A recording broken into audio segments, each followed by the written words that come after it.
Hello, Alexandra here. This content is for folks interested in integral or spiral dynamics, and today's topic is managing your shadow crash.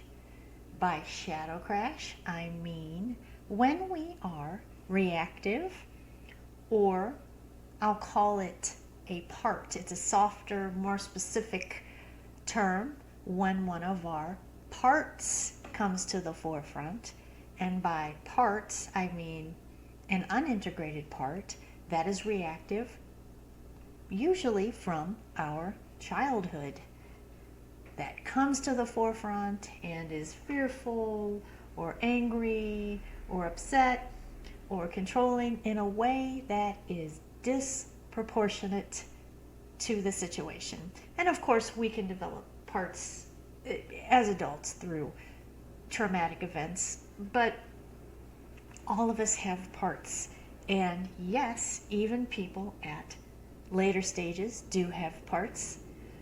In fact, I recently heard a talk by Kim Barta, who says he has done psychotherapy with people at later stages that had a lot of shadow.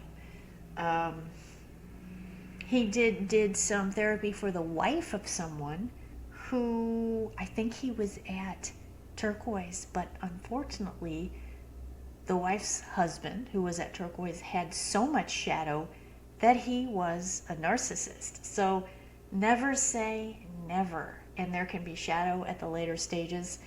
The question is how much shadow, how intense is it, and generally, especially at stage teal, we really get interested in doing cleanup and shadow work.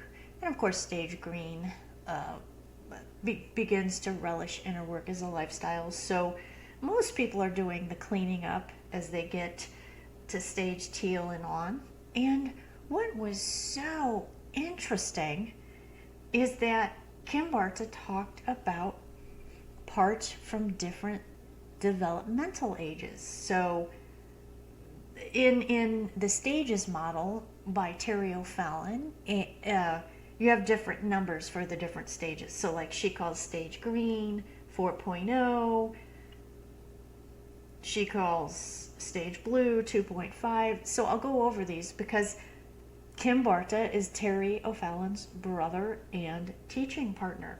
And Kim Barta talked about when we have a shadow crash, back down to an earlier developmental level, we can tell what early stage it is by the reaction. So for example, 1.5, that's toddler, that's the temper tantrum reaction, or the disproportionate anger. And of course, we could think of this happening maybe briefly when someone cuts us off in traffic and we're really afraid, and maybe we for a second have a temper flare up, and most of us wouldn't show the other person. It might happen under our breath.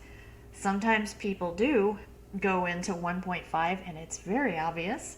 And so before that, younger than toddler, 1.0 is when we feel helpless and hopeless. And he talked about, all of us can go into this, depending on maybe something really difficult is happening in our lives and we're being triggered. And he said it's okay to take a break and lay down. This happens all the time to all of us. And of course, yes, at the later stages, they might not feel it as much because they're deeper in stillness, deeper in serenity, deeper in spaciousness. But all the way up through, at least through early turquoise, we have these parts. And in fact, as we're going into turquoise from teal or from yellow in spiral dynamics, the parts come to the forefront, according to Kim Barta. So it's a myth that at least early turquoise doesn't have parts or shadow or triggers. Yeah, of course. But early turquoise is also very likely to work on them. And I always recommend professional resources, which can be very, very effective. sometimes doing it ourselves, we may be cheating ourselves. So when going into like past toddler, before we get to stage blue 2.0, a shadow crash would be being upset about anything that's not fair and balanced, being mad at someone for not being fair. And of course, when we get into 2.5 blue, the shoulds, the have to, the need to, shadow crash at 3.0, or the umber, or the expert or self-conscious stage, as Suzanne Cook-Greuter calls it, is the perfectionist, getting something perfect or we can't go forward. And of course, from the achiever, or stage orange 3.5, getting stuck in the need to achieve, maybe driving ourselves too hard. And green 4.0, the need to be heard and acknowledged, the need to have our internal world heard and acknowledged. And sometimes green can be triggered into mean green when they don't feel they're being heard politically, or can hurt a lot. It's a very painful, can be a very painful stage when they're watching people be marginalized, a very sensitive stage. So, let me give you an example. So, I am an early turquoise 5.0. I'm doing parts work. I'm doing parts work brain spotting with a qualified professional, because it is early October 2025 in Chicago, and we have lots of ice here. And I was staying reasonably detached, as we knew this was coming. But this past couple of weeks, there have been lots of local footage online and on the local news, and lots of cell phone footage. And the reason I emphasize that is the footage is different than what ICE is claiming happened. So, a lot of us here are watching this footage or watching it online, and we're seeing what's actually happening, and it is very triggering for many, many, many people in the city, and of course around the country. And so, what about 2.0 I talked about? Do we get upset with things that are not fair? 1.0 that I mentioned, do we feel helpless? 1.5, the anger. What about 4.0 green, social injustice? And so what happens is that when we have a little, it can just even be a little shadow crash, it doesn't have to be this huge, massive crash, is that we sort of double our pain. We get the double whammy. We have the pain of watching injustices happen, which is painful enough even just to watch. And then we get the double whammy of going into a part. So for me, I went into the part of unfair, of being fearful for people on behalf of other people, and I went into stage green. And I knew that I was in a shadow crash because I was really hurting on behalf of people and the injustices. And I asked myself, though, is going into stage green useful? And the answer was actually yes. Stage green is a great stage for activism, and I allowed myself to stay in that crash a little bit, and I put a video of something from a cell phone on Facebook for activism. I tried to keep my post as fair and level-headed as possible, but normally I have not been posting anything like this, anything emotional or that could incite emotion on Facebook at all. I've been doing conscious posting from Teal, where I just post a solution. I just post really boring posts, no pictures, no videos. I say boring because people are more apt to like or share a post when it's like emotionally inciting.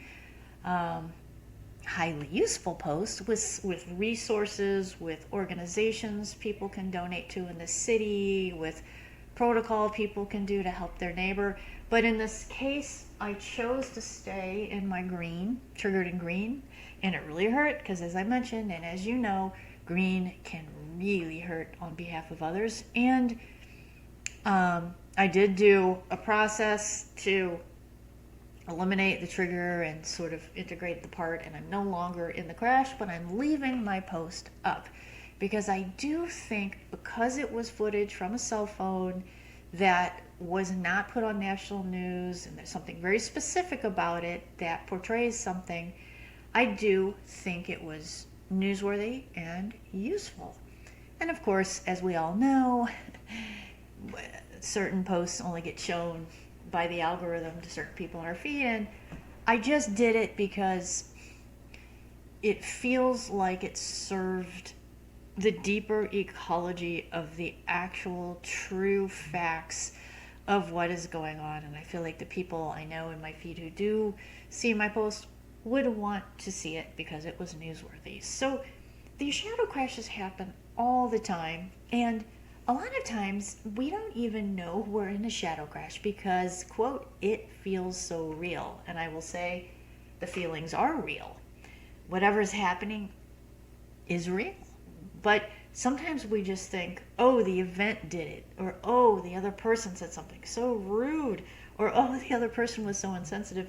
Well, it could be both.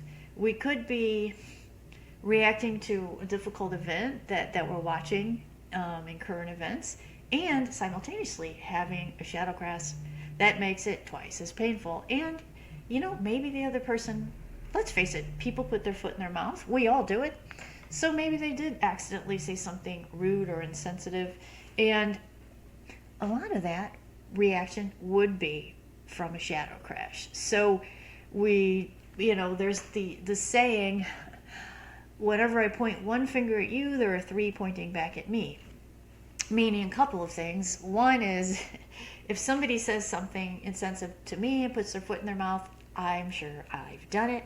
I know I've done that too. And also, if we take a loose meaning of that, the three fingers pointing back are personal responsibilities. So I hope you found this information useful. Wishing you luck in integrating your shadow, and I'll see you in the next video.